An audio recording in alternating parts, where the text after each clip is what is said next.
The whole ये reason जो है, जो नो कॉन्फिडेंस मोशन लाया गया था, वो मणिपुर में जो इंसिडेंट हुए हैं, जो एक तरह की एथनिक क्लेंजिंग हुई है, उसको लेके था, जहां पे कई महिलाओं का रेप हुआ है, जहां पे कई बच्चों को मारा गया है, जहां पे कई एक हमारी जो आर्मी की जो एक बुजुर्ग महिला थी, उनको जलाया गया, ऐसे बहुत इंसिडेंसेस हुए हैं। तो हम चाहते थे कि प्रधानमंत्री आके मणिपुर के लोगों के साथ खड़े दिखाई दिए, और पूरा ऑपोजिशन यही चाहता था। एंड हम सभी प्रधानमंत्री के भाषण के लिए रुके, 2 घंटे तक हमने इंतजार किया, लेकिन एक भी शब्द आदरणीय प्रधानमंत्री जी से नहीं निकला। मणिपुर के साथ लोगों के साथ वो हमें खड़े दिखाई नहीं दिए, इसलिए पूरी ऑपोजिशन ने वॉकआउट किया। सबसे पहले बात मैं अब करेक्ट कर दूं कि नो कॉन्फिडेंस मोशन हमने और बीआरएस पार्टी ने भी दिया था, जिसको स्पीकर साहब ने कबूल किया। और ये जो प्रधानमंत्री का जो भाषण हुआ है, रिप्लाई हुआ है नो कॉन्फिडेंस के ऊपर, या जितने भी भाषण प्रधानमंत्री के हुए हैं अब तक 9 साल में, ये सबसे बोरिंग है, अनइंस्पायरिंग है।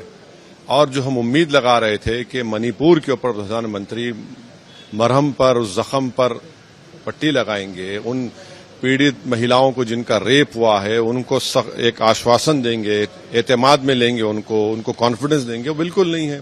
प्रधानमंत्री कंडेम करेंगे उन लोगों को जो हिंसा कर रहे हैं, जो वहां पर 8,000 हथियार लूट कर चले गए। दूसरा, हम उम्मीद कर रहे थे कि प्रधानमंत्री हरियाणा की सरकार जो 750 इमारतों को तोड़ दिया सिर्फ मुस्लिम समाज की, बगैर ड्यू प्रोसेस फॉलो किए, लीगल इमारत है, उसका नोट लेंगे, उसका कंडेम करेंगे। प्रधानमंत्री मुस्लिम समाज को एक पैगाम देंगे कि जो आरपीएफ का टेररिस्ट ट्रेन में घुसकर एक मीना तबके के ऑफिसर को मार दिया, 4 मुसलमानों को नाम पूछकर हत्या किया, प्रधानमंत्री उसका नोट लेंगे। कुछ नहीं। इकोनॉमी में जो इन्फ्लेशन, हाई इन्फ्लेशन है, स्टैग्नेटेड कंजम्पशन है, तीसरा हाई अनएम्प्लॉयमेंट है, कुछ भी नहीं बोल रहे प्रधानमंत्री उसके ऊपर, कुछ बोल रहे ही नहीं। अरे भाई साहब, ये वो छोड़ दीजिए, ये जो मुद्दे हैं ये जनता के मुद्दे हैं।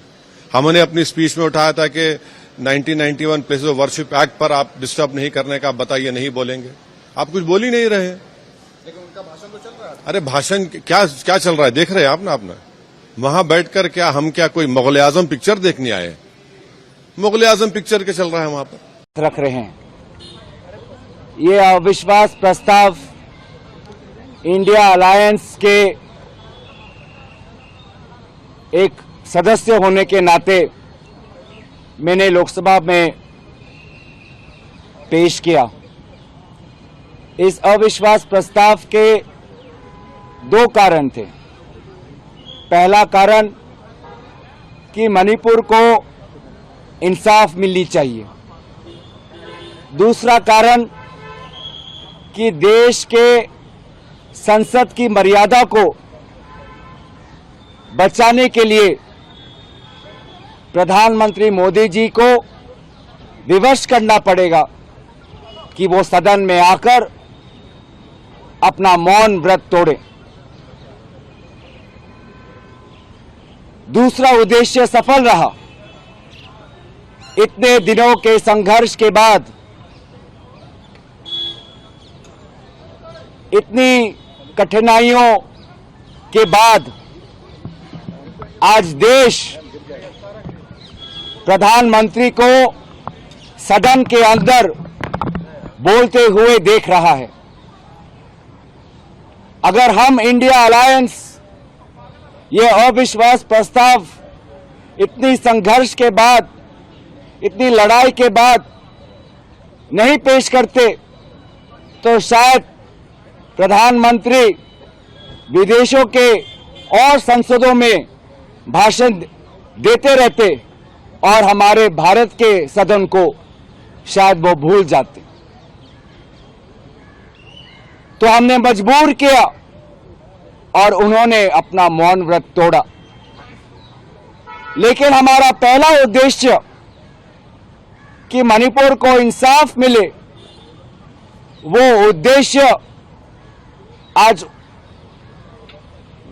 प्रधानमंत्री मोदी जी अपने जिम्मेवारी से भाग रहे हैं। स्पष्ट 3 सवाल थे उनके सामने। पहला, लगभग 90 दिनों के करीब गुजरता हुआ मणिपुर में हिंसा को स्वयं नियंत्रण करने के लिए वो एक बार भी मणिपुर क्यों नहीं गए? राहुल गांधी गए, इंडिया अलायंस गए, आप लोग भी जाके देख के आए हैं। तो प्रधानमंत्री अभी तक ऐसी क्या जिद पर अड़े हैं, ऐसी क्या जिद पर अड़े हैं कि मणिपुर अब तक नहीं गए? मेरा दूसरा प्रश्न कि मणिपुर के मुख्यमंत्री को क्यों नहीं बर्खास्त किया?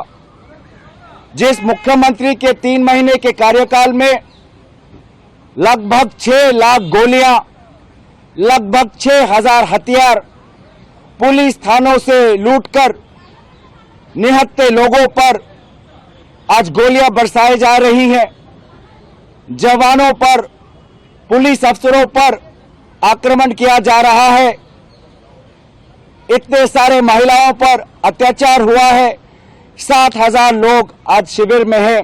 ऐसे व्यर्थ मुख्यमंत्री को प्रधानमंत्री मोदी जी ने क्यों बर्खास्त नहीं किया? और तीसरी बात यह थी